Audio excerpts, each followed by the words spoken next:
আমাদের কলিজার টুকরা, এই দেশের গণমানুষের অত্যন্ত শ্রদ্ধার পাত্র, জাতির শ্রেষ্ঠ সন্তান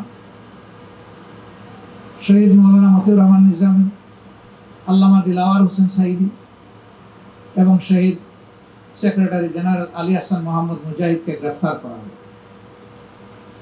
এর মধ্য দিয়ে জামাতে ইসলামের উপর ঝাঁপিয়ে পড়ল তৎকালীন সরকার। প্রথমে বলল, আমরা আমাদের নেতৃবৃন্দ ইসলাম ধর্মের অবমাননা করেছেন। আফসোস, ইসলামের জন্য লড়াই করতে গিয়ে যারা সারাটা জীবন বিলিয়ে দিলেন, তাদের বিরুদ্ধেই ধর্ম অবমাননার মামলা হল। সেই মামলা বাদী কুখ্যাত একজন লোক গতকাল ধরা পড়েছে।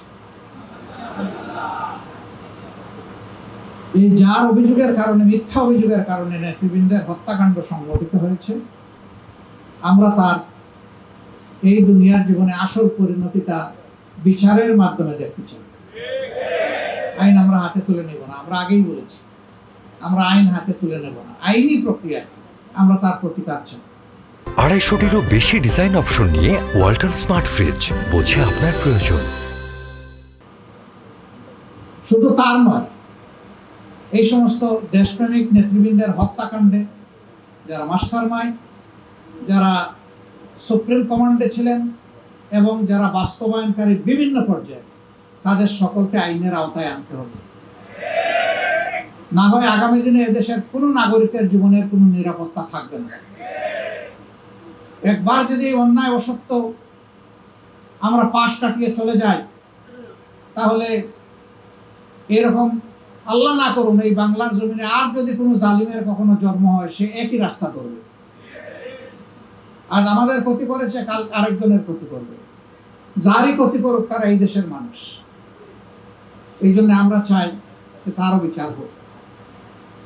এই সরকারকে তাইলে বিচারের ভিতরে এইসব কাটাই দিবে না। এই সরকার বিচারের আয়োজন করে রাষ্ট্রের বিভিন্ন গুরুত্বপূর্ণ জায়গা, যেগুলা আগের সরকার ঝামেলা সৃষ্টি করে গেছে, ধ্বংস করে গেছে, ওইগুলার সংস্কার সাধন করে তারা একটা সুষ্ঠু নির্বাচন দিয়ে জনগণের নির্বাচিত প্রতিনিধিদের হাতে ক্ষমতা তুলে দিয়ে তারা অত্যন্ত সম্মানের সাথে আপন জায়গায় তারা ফিরে যাবে।